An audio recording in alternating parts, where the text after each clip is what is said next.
it now. Okay, so Emer is going to chat to us about sex selection, and it's going to be quite an informal conversation. So obviously feel free to kind of jump in and out of the conversation as well. If you want to, you can ask some questions at the very end as well, but don't be afraid to kind of interrupt us and unmute yourselves and everything like that. It'd be nice to have a little bit of a chat rather than a kind of very formal Q&A process too. Yeah, absolutely. Exactly that. I was keen to do this because I'd really like to just bounce ideas and get some feedback. And absolutely feel free to, it's a small group, just let me know, just chat as and when. I'm particularly keen, Paul, I'm going to touch on some statistical elements that the deeper dive is probably a bit out of my own area. So please feel free, very free to correct me if I get something wrong. And I do have a couple of questions that I want to, that I'll pitch throughout, bits that I'm kind of still trying to figure out in my own head. So just a little bit of background here. I think there's been so much discussion, I think, over the last few years about the need to increase female representation in sports and exercise science, pretty much at every level, not just as a participant, as increasing female representation as participants, but also as researchers, as reviewers, as journal editors, right across the board. There's an imbalance there in most aspects. And I think most people would agree that in order to make informed decisions and to provide evidence-based recommendations, we need a better representation. However, where I personally have struggled is when planning studies, trying to identify when should it be female only, when should it be male only, when should it be mixed cohorts, when are factors such as, say, the menstrual cycle likely to influence, when are they not, when is it going to be more chill? I feel like there's just so much to consider that when I was trying to make this decision myself and to plan my own studies, I was just getting lost in details. So what I started to do, the idea for this came, I actually just put out a Twitter question at one stage asking people, like, what do you think about some of this, and got some really interesting responses. And what I started to do was then to put that together in a framework. So essentially I've created a kind of a framework decision tree type thing with 4 sequential questions. The intention of this is not by any means to like dictate and say, like, you must recruit this group, or you must do this or that. The intention is to try to create a way for us to just organize our thoughts. I think ultimately the decision around your participant population, all characteristics of your participant population, not only their sex, is going to be based on your individual research question, your primary outcomes of interest, etc., etc. However, what I just really wanted here was to have something to just help us organize our thoughts. So what I'd like to do now is to just show you what I have. I've got it as a kind of decision tree. I'm going to just let it pop up question by question, aspect by aspect, and to describe kind of my thoughts at each phase. But like I said at the beginning, I'd really appreciate feedback. I feel like this is a work in progress. I have thought of what you call it, pre-printing it before this so that I could share it beforehand, but then I thought, why do that when I could wait, get feedback, and then update? So please feel very free to make comments if you think I've forgotten something, if you think I've gotten something completely wrong. It's one of those things, the more I think, the more confused I get. Yeah, I'll stop rambling about that now. I'll just share what I have, if that's okay. Sanjoy, hey, long time no see. Sorry. Emer, I hope you can share now, because Michael obviously made me co-host, and I don't think I can make you co-host. If you can't, I do have your decision tree. Oh, there we go. You have it. Seems to be okay. Oops, now I'm sharing my WhatsApp with everyone, I think. Let's just take that down. I don't think there's anything too controversial in there, but no worries. Are you now seeing the framework and not my WhatsApp? Yeah. We can see your slide. Great. Okay, so first thing that I would like to seek feedback on, that you can jump in now or we can hold a discussion till the end, whatever is best for people, is terminology. So what I was thinking initially, as I was developing this, I was quite focused on biological factors such as menstrual cycle, such as sex differences that kind of arise throughout puberty as a result of differing hormone concentrations. So that's very much a sex issue, a biological issue. However, on the other hand, I think that I'm quite interested as well in how not only the biological consequence of these, but I also feel like the societal aspect of how we view women, cisgender women, is also very relevant in terms of why there's been this exclusion for so long anyway, and how the female body is kind of viewed by society, I think is relevant, in which case it would be more appropriate to discuss this as gender selection, because we're taking that broader, not just focusing on the biology, but considering the societal consequences. But I also would like to stay focused on cisgender women, i.e. People whose biological sex assigned at birth matches their gender identity, because not to say that it's not interesting or relevant or essential to consider more other genders such as non-binary, trans. I personally don't have the knowledge or the understanding to talk about that. So I'm kind of deciding, is it better to talk about this as to describe this as gender selection or sex selection, and in turn, whether refer primarily to males, females, men, women. It's something that perhaps we can touch on if anyone has thoughts on that. But anyway, that's the first thing I'm kind of grappling with around terminology and definitions. As I mentioned, I've got 4 questions now that I kind of feel like should be answered in a sequential way. And depending on how you answer each one of these for your own research question, you'll hopefully get to a stage where you can make maybe a more justified decision.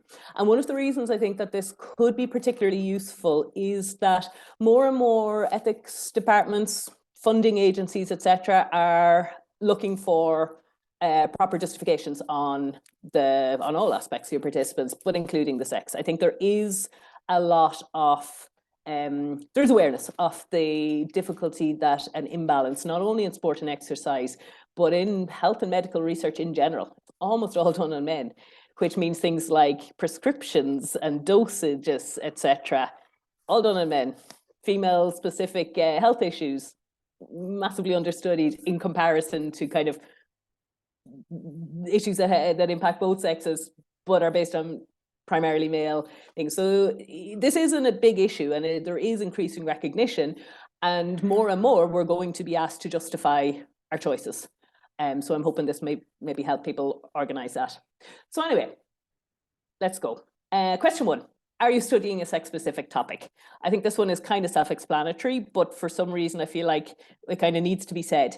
If, for example, you are investigating how the menstrual cycle impact exercise performance? You're designing a sports bra to support for different activities. You want to look at exercise during pregnancy. These are all female-specific issues, so you need to have a female population. Likewise, if you've got something that's specific to males, I struggle to think of one that's very specific to males. So I suppose there's something called the exercise hypogonadal male condition, which is an examination of a topic specifically in male endurance athletes. Of course, if you're studying that, you need to select males. That's pretty easy and straightforward. However, I think that where we maybe get a bit lost is when we have studies and research that is not specifically male or female, but may be impacted by a sex-specific factor. And the most obvious example is the menstrual cycle.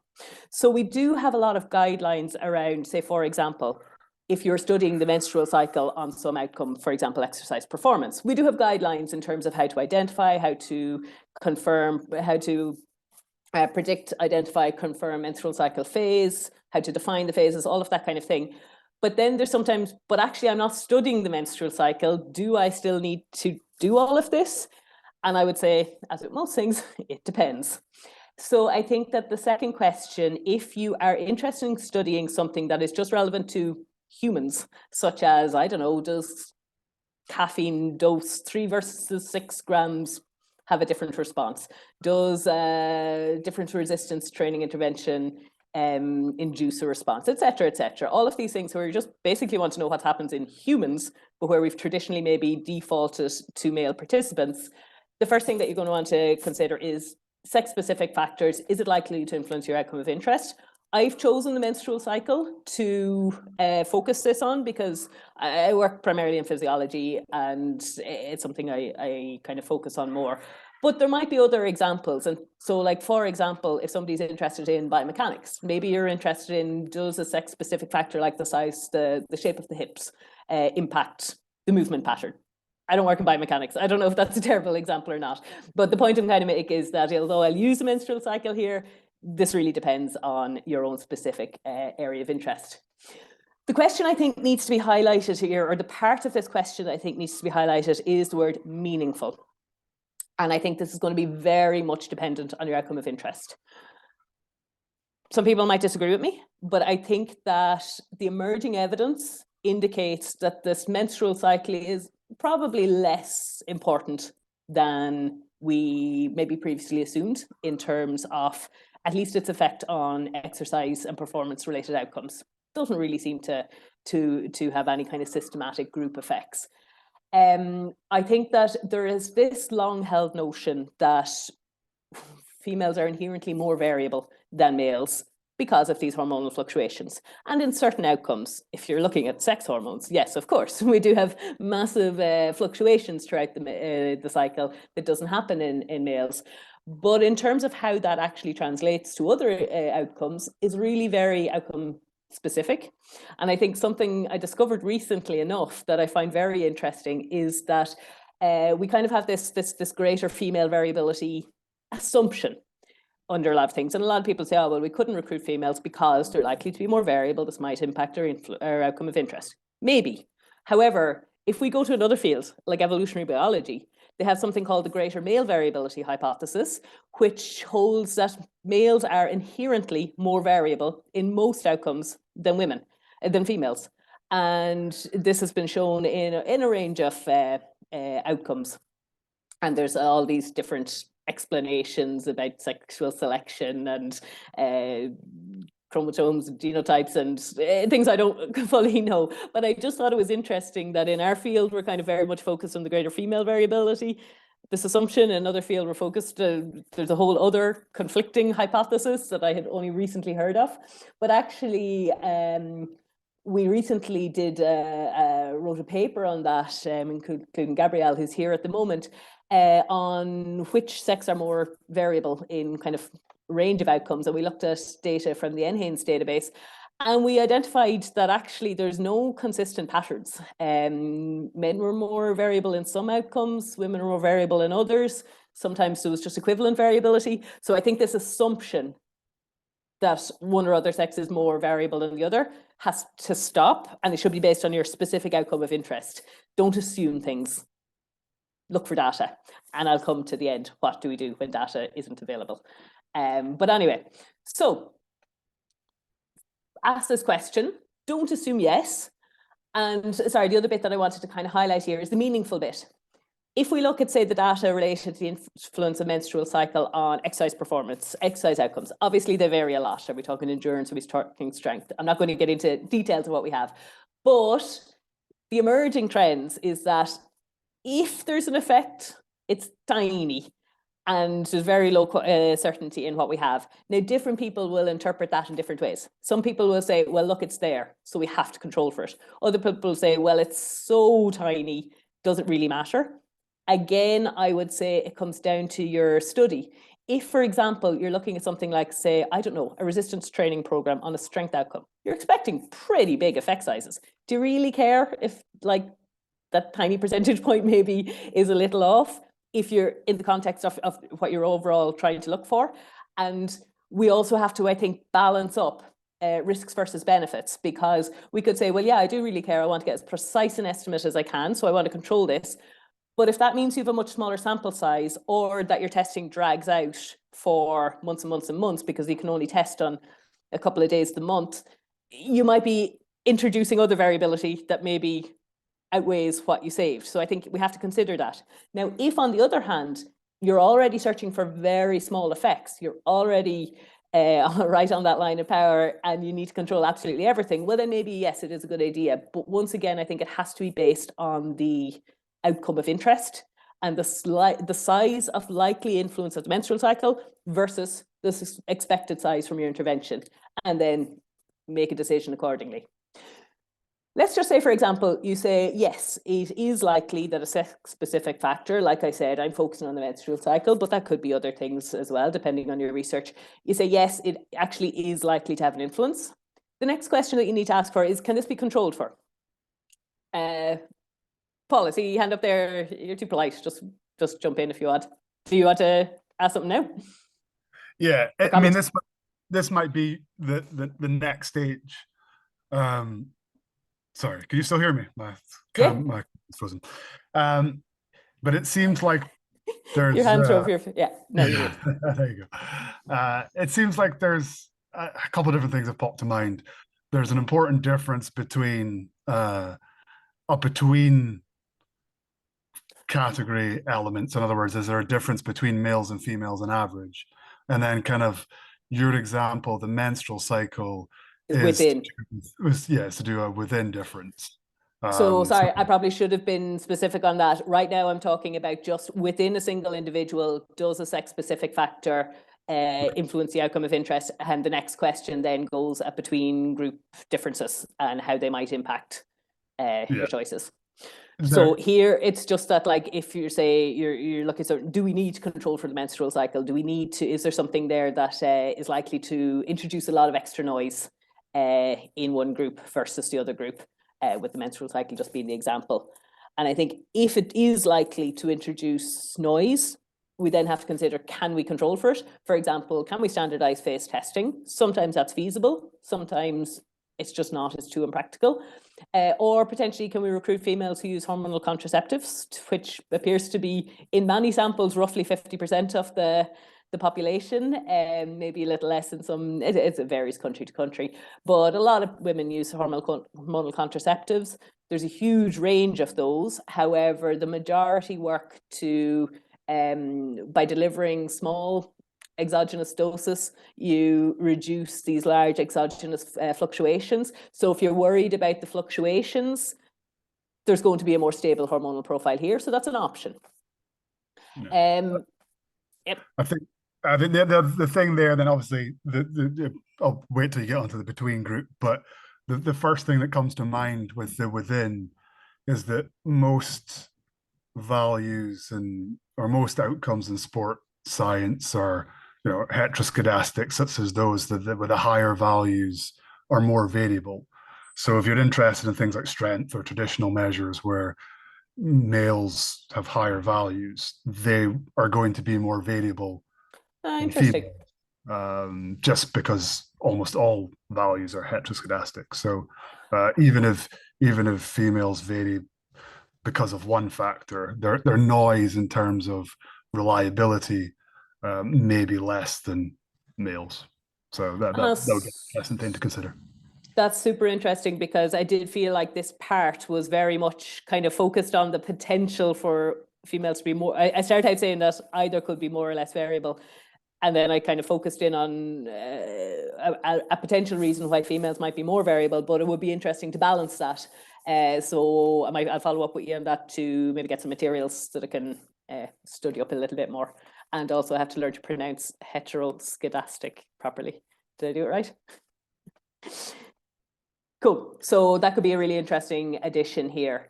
Back to the phase I was at, if you do feel like, for example, here, there's going to be more variability, there's then a range of options that you can take to reduce that. And I think if you keep answering, if you answer no here, there's just my intervention or my manipulation, whatever I'm doing is very time specific, so I really can't standardize phase testing, or maybe I'm afraid that the hormonal contraceptive will introduce another source of confounding. It might take out one, but introduce something else, depending on your question. Maybe you'll have no choice but to go for a male-only group. Personally, I think those situations are probably in the minority. I think we defaulted to thinking this was always that this was the kind of the common response. Personally, I don't think there's that many situations where you'll necessarily follow this line. I think there's probably less variability than we thought, and there's this range of strategies that we can use.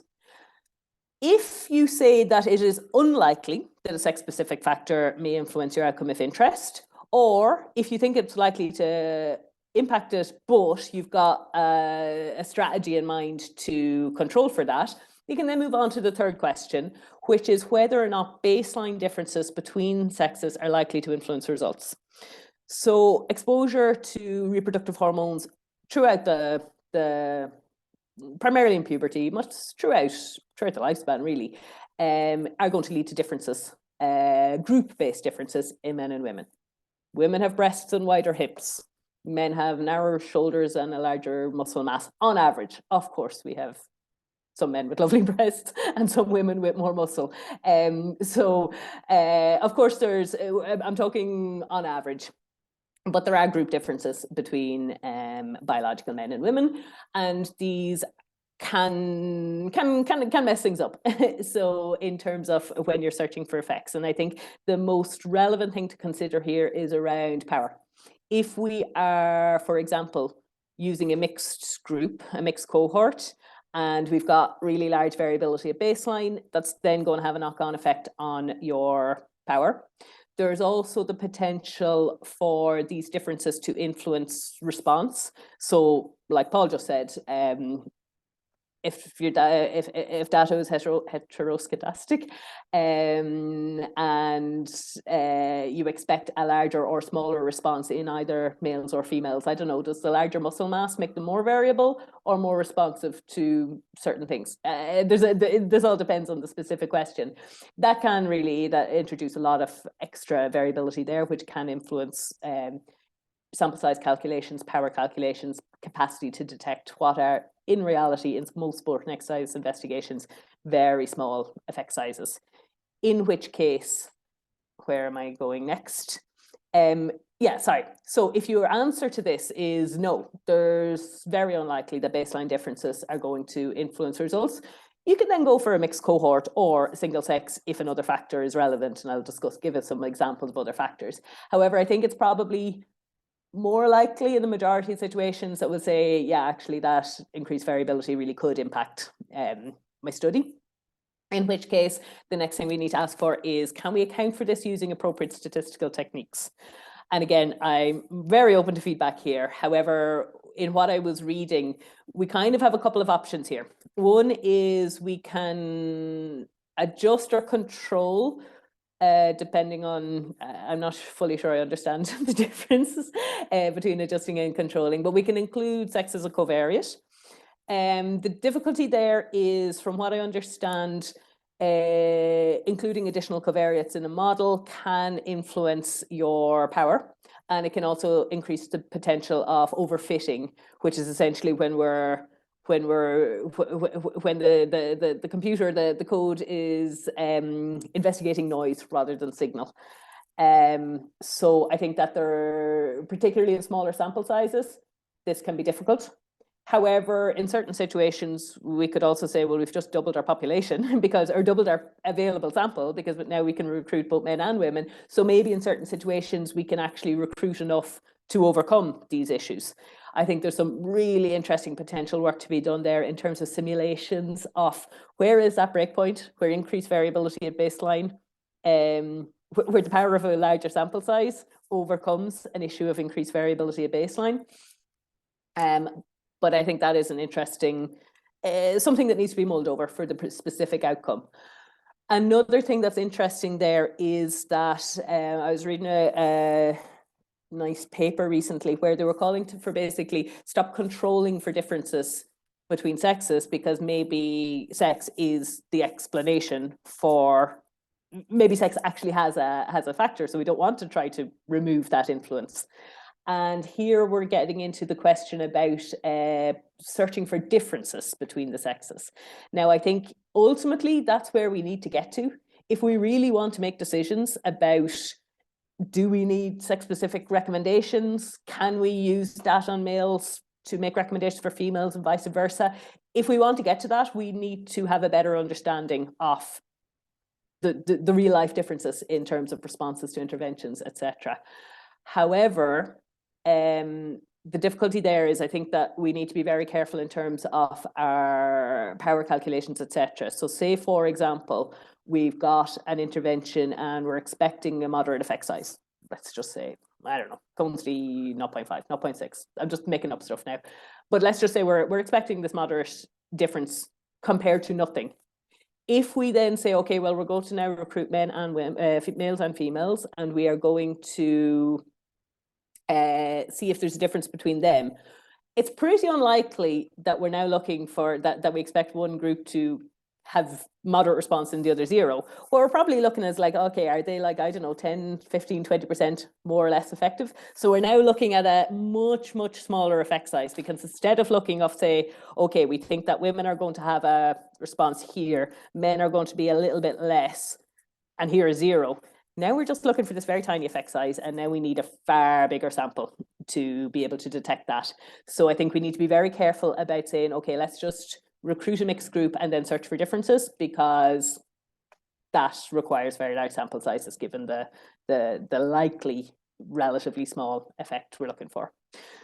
So I think if we, considering all of these factors, if we think they're likely to be baseline differences and that we can account for these using appropriate statistical techniques, we'll then go ahead and recruit a mixed cohort or single sex if another factor is relevant.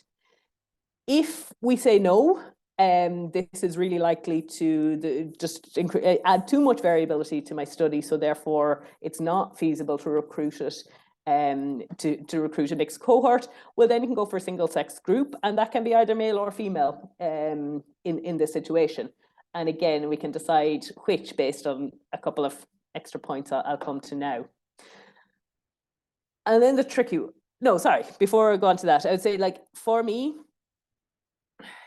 your decision, if the decision tree kind of brings you to, well, maybe a single sex group is more appropriate, and you have to decide between males and females, things that might influence your decision is, I don't know, for example, if you work with a male team and they're there and they're available, go for it, especially if your research is self-funded. I would say that because we've got this kind of imbalance for so long, unless we've got a specific reason not to recruit females, I would say let's default to that just to build up the bank of data that we have so that we can get to more informed decisions and have a better database to inform things on in the future. So I would say unless there's a specific reason not to, if you're kind of like, well, I can really recruit either sex, unless there's a specific reason that's individual to you, let's just recruit more females. Like I say, unless there's a reason, I'm not saying that we should across the board recruit only that. We don't need to go too far and abandon all research in males, but I just think that's probably where I'd like to default to for future studies, not where I defaulted to in the past, but maybe for more in future. And then I think that the really tricky one is, what should I do if my answer to question, well, actually, sorry, this is 2 or 3. Question 1 is pretty obvious. It's what's your topic? Question 2 or 3, do sex-specific factors influence either within or between group variability, and can this be controlled for? The unfortunate reality is that we don't have enough data on an awful lot of outcomes to be able to make informed decisions. So I keep saying, like, it depends on your outcome, it depends on your question, it depends on your expected effect, etc. But in so many situations, we simply don't have enough information to make an informed decision. Largely because, or partially because of this aforementioned bias towards primarily male participants, we don't know. So I think that's a really difficult one. And I think that'll basically lead you to the mixed cohort or single sex if another factor is relevant.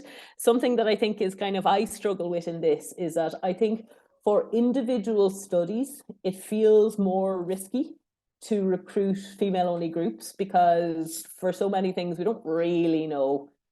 Well, we don't have that much high quality research, for example, in exactly how the menstrual cycle impacts. So sometimes it can feel like the safer option to just say, well, if we don't know and if it might introduce more variability, is it not just safer for my individual study to recruit a male-only group? I can absolutely see that perspective. However, if we continue that, we're just going to continue exacerbating the already existing bias. So I think that it's actually potentially risky for an individual study, but good for the collective research base as a whole if we actually take that risk and just recruit more women so that we have the data to be able to make more informed decisions. And yeah, I can't really remember what else I wanted to say there. So I'm going to stop and ask your feedback. And I'm really interested in What do you think? Is this something that you guys struggle with in your own research? How have you made decisions? Do you agree or disagree with the kind of ideas that have been presenting here? Is there anything very controversial that is like an outside no, or that I forgot? I'd appreciate any thoughts or feedback that you might have. Thanks so much for that, Emer. So if anybody has any questions, you can jump in. I have some questions, but I'm willing to give it to the floor first.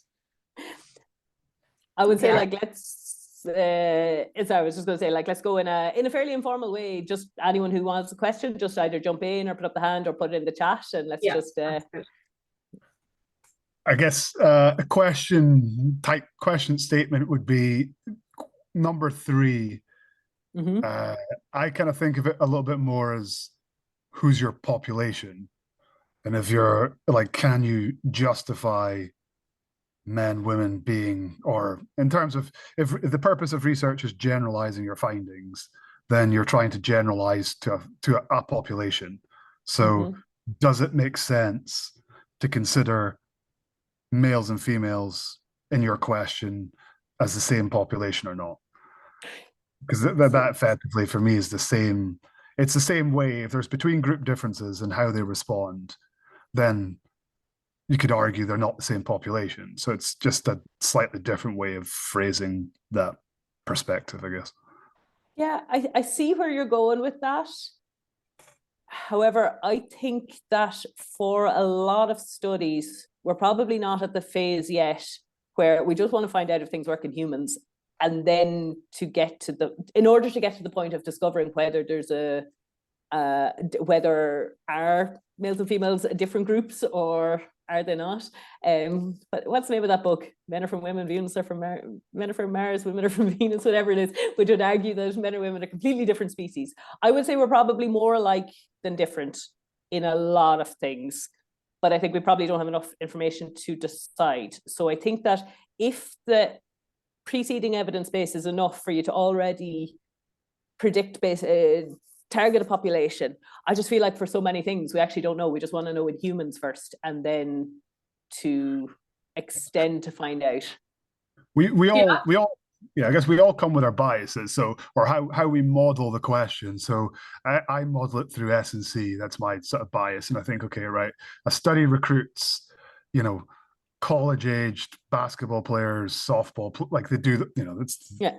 And then you basically think, okay, then they do this strength training intervention. So the immediate question is, well, are these individuals different? In which case, how can I then generalize the results of this study to whatever population it is? So same thing, if I recruit college-aged basketball players, both males and females, the question then, well, by definition, almost, I'm saying that the results of this apply to, so you're asking, are male and female college-aged basketball players, are they a single population? And if they're not, but for me, that's the exact point. We actually don't know a lot of the time. Again, depending on the outcome, there are some clear differences, but I really do think we're probably a lot more alike than in terms of things like response to intervention, like nutritional recommendations, training recommendations. I think we're probably more alike than different, but I feel like, okay, your population of interest is college-age basketball players. In a situation where you don't have a specific hypothesis related to whether or not am I interested in male basketball players or female basketball players, you're interested in college-age basketball players, how would you decide initially whether to recruit males or females if you haven't gotten to the stage of do I need to are these different groups or the same groups? If you're just before that, you're just like, I'm interested in basketball players. Do you not think it would say if you're after getting to that stage where you're still unsure what population or which group you want to include, male or females, then perhaps you need to spend more time on your research design. So if you're, if you're unsure, then maybe you need to develop your theory or your hypothesis a little bit further to know. No, I wouldn't agree with that now, because I find that I feel like Okay, yes, to an extent. I would say that if the question is, should we spend more time on question and theory development? The answer is always yes.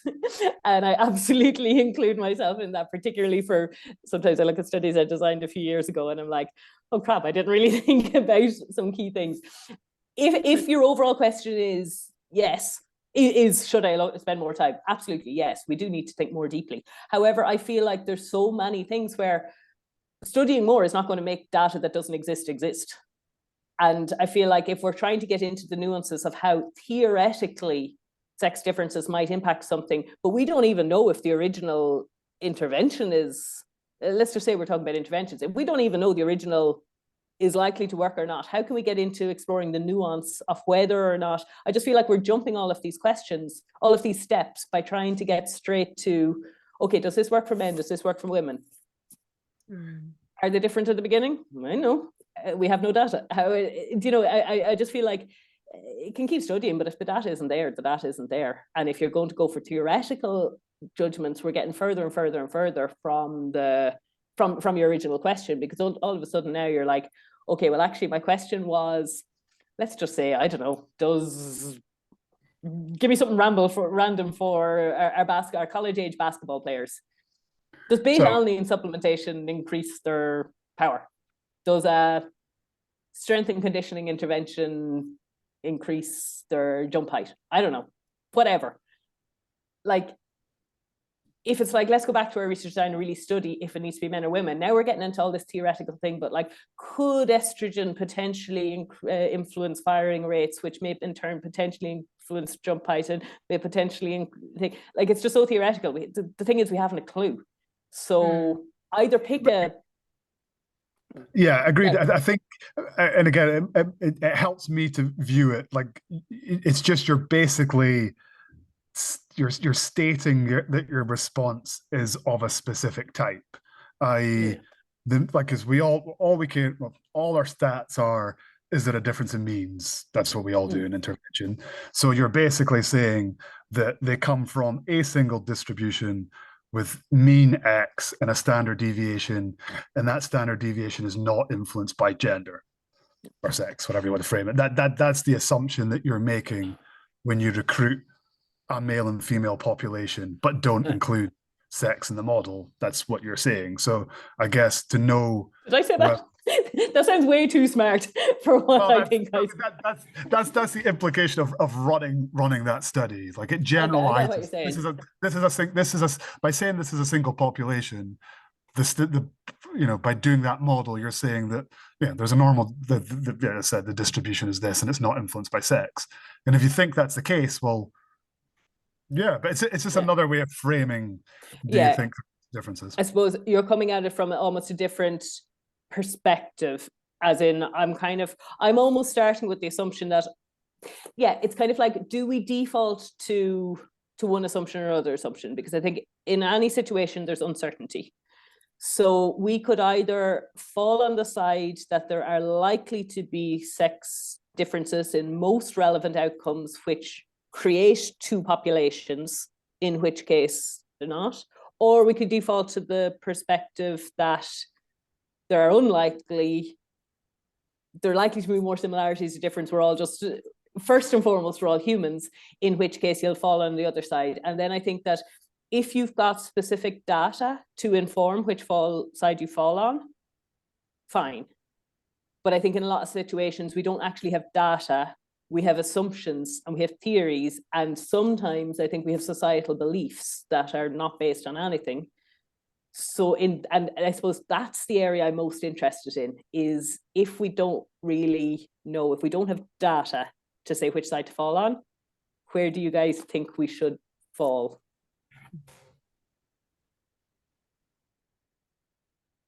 I'm gonna myself and Jenny and Paul are getting all into it. Would anybody else like to pop in with anything? A thought? Tess, go ahead. Hey, this has been great so far. Sorry, I don't have a camera today, but no worries. That's really interesting, because it's something that you talk quite a lot about with students when they're sort of designing studies, or you're thinking about some research questions, obviously not really related to the stuff I'm currently doing, which is obviously very female specific, but some of the bits I was doing before, where we actually published a paper would have been a couple of months ago that we did a couple of years ago, and we had this exact thing where for the life of me I couldn't find any reason why the response. So we were essentially looking at whether if you combine your menthol consumption with a carbohydrate drink, does it influence your thermal sensation ratings. So I couldn't see anything or find any reason why that mechanism would be changed by being a woman as opposed to a man. So what we ended up doing was having a mixed sex cohort, but then what you end up with is a small cohort of women and a lot of men, which is essentially what my study then turned into, which then I'm not convinced is great, but we left it at it. It was a student project. We got what we got. But then when it went into review, I standardized the menstrual phase or contraceptive. So we had both, which meant that they either did it in the same phase of the menstrual cycle or when they were taking their contraceptive pill. And I then got challenged in the review process of whether they were playing an impact on my study design, in which I went back with the fact that I couldn't find any mechanisms on this, and this is where my thinking lies. And they were okay with that as an explanation. I added some text in, but still I'm not convinced that that was a great study design to do that. But at the same time, I had no reason to say we should be excluding females from that research design. So I again sit very much on the fence of I don't really know what you're supposed to do in that situation. So I think something like this is great. And if you ever need additional thoughts or anything like that, I'm always happy to help where I can, because yeah, I think it's really interesting. So I think, Tess, you just brought up multiple things that I think are so relevant in this. Some practical, some theoretical.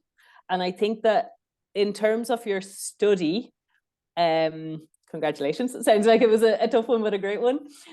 But in terms of that specific study, was it right? Was it wrong? The decision? I don't know.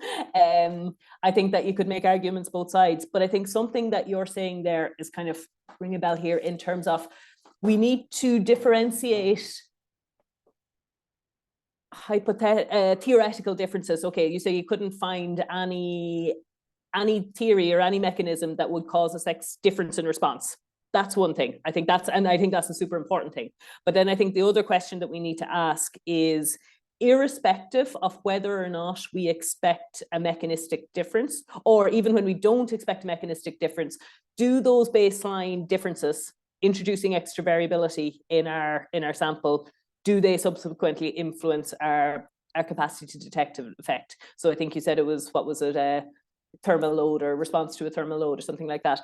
Maybe there's no mechanistic reason for the sexes to differ, but maybe increased variability at baseline could impact your decision. So that in turn creates a different question of, is there a mechanistic difference, or is there a statistical numbers-based difference, reason to do it, yeah, don't and I do think it. that's also something that came up in the review, was because we hadn't presented separately the baseline data at all. So because it was also heat based, they asked then, was there anything? And I could easily show that there wasn't.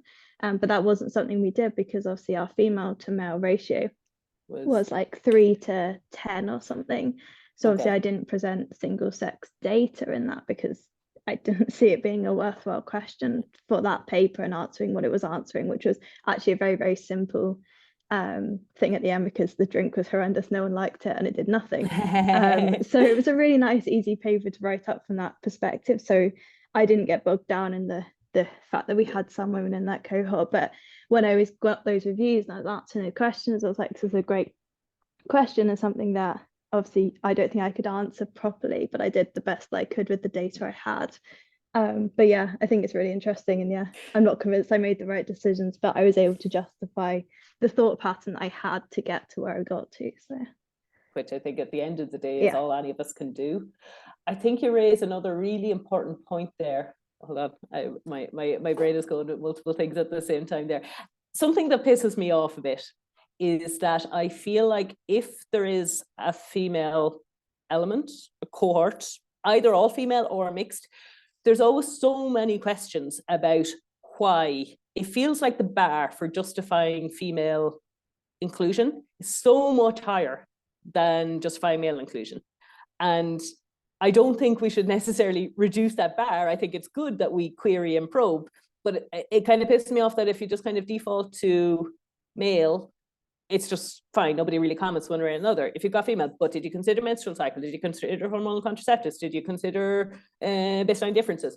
And like, I feel like I'm not saying we shouldn't ask these questions. I just feel like we should have, it feels right now that the bar being higher is higher for females, which is going to put people off because resources are small and people have limited time. And sometimes you're just trying to get something done with a small amount of money and a small amount of time. And you're like, actually, I'm going to be faced with all these questions later. It's just easier to default to males. And I think that's something we have to change. Either scrutinize male populations more or lighten up a bit on, accept that there's some things that we don't know. I think that's an interesting one. And the other interesting one. Sorry, Emer, I have points on that about, you know, an exceptionally high bar for female participants, but I am aware that James has a question. James Fern has a question in the chat. Sorry, I wasn't even looking at the chat, got distracted. Yeah, so he just asked, to what extent are the issues this flowchart tries to help with linked to NHST and frequentist logic? Would the issue still be present or as big with a Bayesian or causal inference approach? Oh, Paul, do you want to take that? Because I don't know enough to be informative. Can we, is there something we can do here to? No, yeah, I mean, it doesn't make a difference. Oh, I paused again, or we can still hear you. We can still hear you. Yeah, your video is pausing, but your voice is fine. No, there's no difference in the sense of it's either, you know, a null hypothesis test or parameter estimates and Bayes factors, whatever. But I think all the issues you still pose are the same in terms of statistical elements to do with baseline, group differences in response. So regardless if you take a Bayesian or a frequentist approach, these issues still play a role. Mm-hmm. And he does have a second question. Can the flowchart thinking be flipped so that it's incumbent on the researcher to justify only recruiting one sex or any other specific characteristic? How would this conversation change if sex was replaced by age, ethnicity, gender, disability, etc.? Interesting. Yeah, I'm trying to think that in my own head. Like, I think it's something that's so topical now that I feel like it's kind of dominated. But technically, I think it should be no different to any of these factors. It's just an element of the research design, but I feel like it is such a loaded, almost a loaded topic at the moment. Like, there's one thing, you know that Twitter account in mice. Don't really know if it's active anymore, but basically it was anytime somebody was kind of citing something, and maybe saying, okay, we've proven that, I don't know, something was happening. This one was going wrong. This was proven in mice. But there was somebody who was going around kind of anytime somebody had mentioned a sport and exercise study, retweeting it in men. I feel like that's maybe a little bit extreme in that we don't need to cancel all male research. But I feel like there's one perspective that we need to repeat everything, which I don't think is the case. Everything that was done in males needs to be done in females. So we should only think, I think that's an extreme. Then we've got the kind of the other extreme of, well, the menstrual cycle might theoretically impact everything. So therefore we continually exclude. I feel like we need to get somewhere in the middle. But I just find that the conversation is sometimes so polarized in a way that it's maybe not for the other factors that James has mentioned.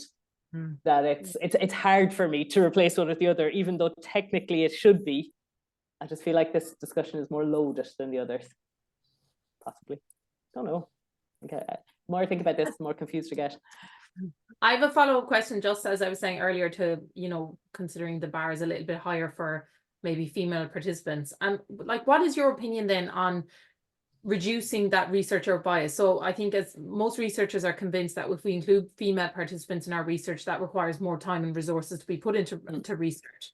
And obviously, as we know, I suppose in the current climate, you know, we're hoping to churn out probably shorter intervention, shorter study, and more published papers, because that's just the academic world we live in at the moment.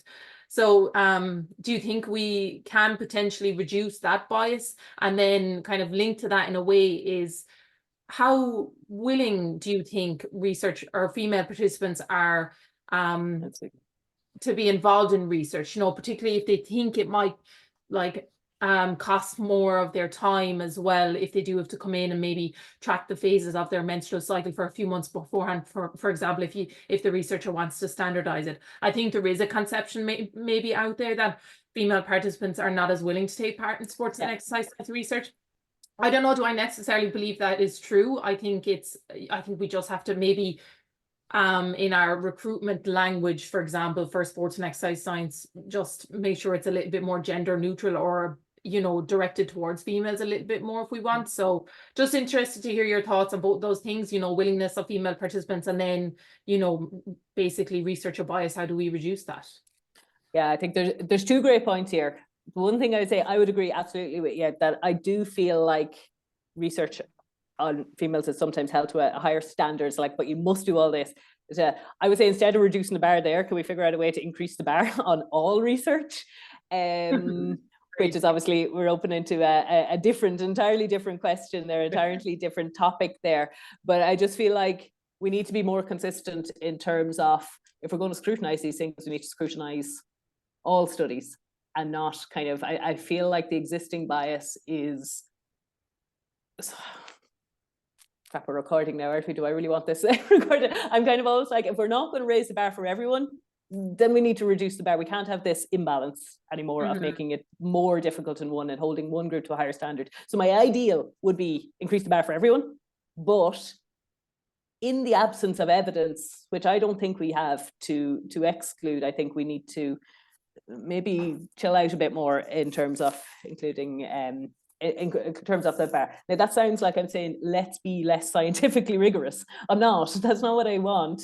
I just feel like we need to be more consistent in our approach, and kind of not batting an eyelid or not commenting on anything if it's a male group, but bombarding the researcher with questions and critiques if it's a female group.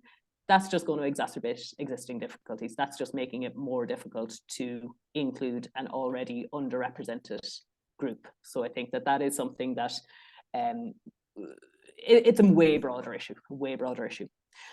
The second question that you had there, I'd love to hear what other people's experience are here, because, but anecdotally, I have definitely heard the same. A lot of people have said the same. They've found it more difficult to recruit female participants than males, even when they've tried, which is is really important. I personally have little experience. I will say that one study we have going on right now, where we have both males and females, it's been way more difficult to get the females in. We've had more dropouts, we've had a lower response. I don't know if that's because, I don't know, we're so conditioned to default to that, maybe people kind of barely look at the ads and say, oh, well, assume it's not. I don't know why, but that's my experience in this one situation. Have you guys had similar experiences? Is this true? Is it more difficult to essentially convince females to participate than it is males? Do you think that it could potentially be that it's harder in mixed cohort studies than female specific studies? So we've had quite good uptake in terms of our menstrual cycle studies, but that might be because they get to learn about something that's very specific and very unique to them. Whereas if they're just coming in to do something that has no relevance to something that they think is relevant to them, if that makes any sense, which I don't think it does, would they potentially be more put off?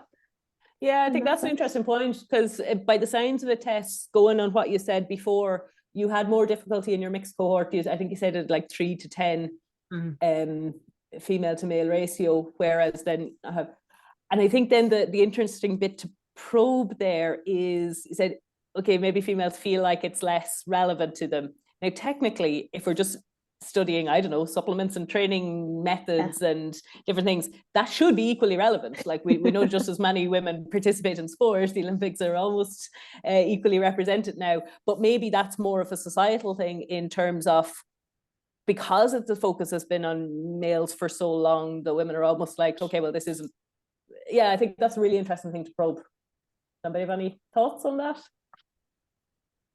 To be honest, I think I would be in agreement with yours there as well, that I think it would be a kind of more societal influence, and that historically, you know, all of these recruitment kind of ads or anything like that have been for males.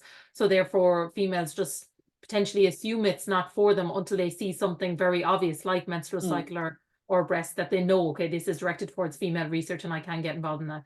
I definitely think what you said, Tess, is interesting, that perhaps females see the benefit also in taking part in those studies when they get to learn a little bit more about themselves in terms of the menstrual cycle. So that might be a potential avenue for overcoming that barrier, if you could kind of really hone in on, you know, what a female participant could get from taking part in a strength conditioning intervention and benefits for that. So that, I think that would come down to essentially effective communication on what, you know, both parties, male and females, could get from a research study.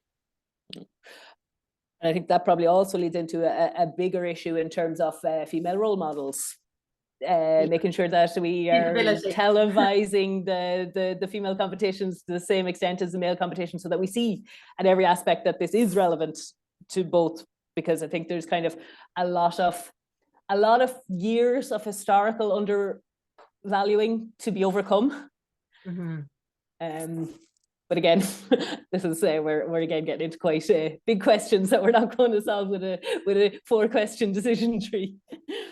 No, absolutely not. And before, just in case people drop off, because I know we're at the top of the hour now, Emer, I know you plan on having a kind of preprint available and things like that. Kind of, have you an approximate timeline, or just so when people can have a look out for this preprint? Sorry, am I putting you under a bit of pressure?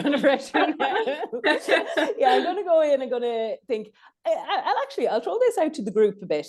I've written an accompanying text, which is at the moment pretty basic, 2 or 3 pages, just essentially summarizing what I just talked about.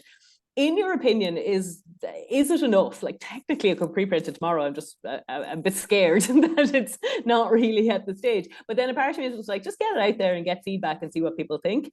Do you feel like the ideas are developed enough to be useful, or at least have a conversation, or are there things I really need to? I think the point, Paul, I think he's dropped out there, but I'll definitely follow up with Paul about that issue about heteroscedasticity and look into that more. I think that could be added in. We missing anything else? Will it get the conversation just to say, started? I would definitely, I would definitely recommend getting it out there as soon as possible. I've got a lot of colleagues who will be interested to read that and provide feedback, definitely. Great, thank you. I think one thing I'm a little bit conscious of is I'd like to go back. Actually, another question I'll throw out to the group.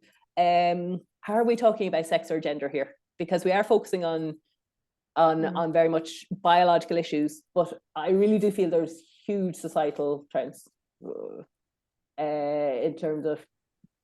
I had a note just quickly on your on your very first box in the decision tree. I think you obviously use the term sex.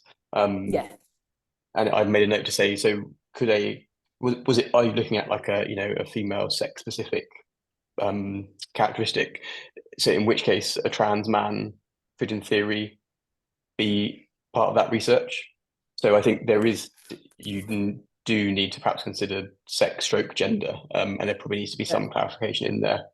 And I think it should be quite clearly, because what I don't want to do, so I think there's 2 elements here. I feel like there's a lot here that it actually could be sex stroke gender, because, for example, so psychology is not my area, but say you're exploring male-female experiences, that would be, I feel like this same decision tree could be used. It's just swap out menstrual cycle for societal. Absolutely. So I feel like it could apply to both, but what I'm kind of hesitant about is, for example, could a trans man, yes, in theory, if they have a menstrual cycle, it's just, I personally don't feel like I can talk with authority on it and on those kind of factors. So I'm kind of hesitant to get into an area that I'm not an expert in, for fear of saying something that's So I have a colleague here at Bath called Cherie Becker.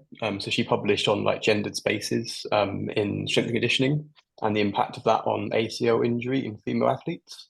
So that received a lot of attention in the last couple of years. But I think the same, like you said, the question is about the effect of sex or gender on outcomes, right? Whether they're biological or sociological is almost irrelevant. It's the effect that we're concerned about, I suppose. And so her thing was that actually the the higher rate of ACL injuries may be nothing to do with Q angles and hips and knees. It could be simply lack of S&C provision, access to physios from a young age, and so on. So, Absolutely. however we get to that state, we're seeing a higher incidence of injuries. That's what we need to understand better. It's not necessarily saying, oh, it must be biological, it must be sociological. Mm. So I think your flowchart can definitely kind of capture that in there.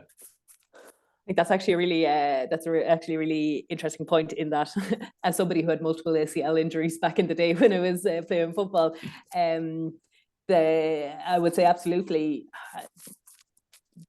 anatomy might be an issue, but I would also say S&C was definitely a lot less for the female team. So perhaps that's the best way to go, is to maybe literally name it sex/gender, and right at the beginning to say that this could relate to factors. I might include the disclaimer, based on my own experience, I will focus more on biological factors simply because it's what I feel more comfortable talking about, but apply it as you will, consider it as you will for your own specific question and population of interest. So maybe just saying that, stating that from the get-go, that there's a reason I'm choosing biological factors, but I do think it could be considered from both out. Nice, thanks. Yeah, I think the most important thing is just the clarity in your terminology from the beginning. No, I think you can absolutely include both, but you just need to be very clear, because that was actually something I didn't consider. You know, the psychology studies, you'll be excluding a whole range of research there if you're just focused on sex and the biological differences.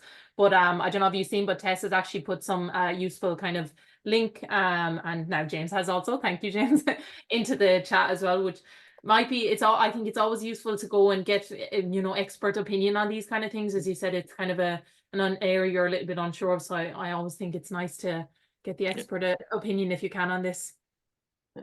I think it's a difficult, such a multifactorial topic, and I think in the environment of today, it's also quite loaded. So I think sometimes you can be a little bit hesitant, almost for fear of making a mistake. You almost don't say anything. But no, I think you're right. Like, seek advice from the experts, be clear, and if I get it wrong, hold up my hand and say, I'm sorry, I got it wrong. And that's the point of a preprint out, and just correct it. Yeah, exactly. That's why I think, and the overwhelming consensus here is yes, immediately pre-print it and get as much feedback as you can here. And just talk to the relevant people who can give you more advice on it. But I definitely think it's something that is really needed in sports and exercise science, and even just physical activity and health research as well. And I think it's really topical at the moment, Emer. So I would 100% not be sitting on that and send it out to everyone. Thank you very, very much. Even just chatting through it here really helps to organize my thoughts as well, and obviously the feedback and the questions and queries. So that was really helpful for me too. Thank you very much, guys. Thanks a million, everybody, for attending. I know we're 5 minutes past the hour, so I really appreciate everybody's interaction on this. So thanks to everyone for your thoughts. Cheers. Thanks a million. I'll stop the recording.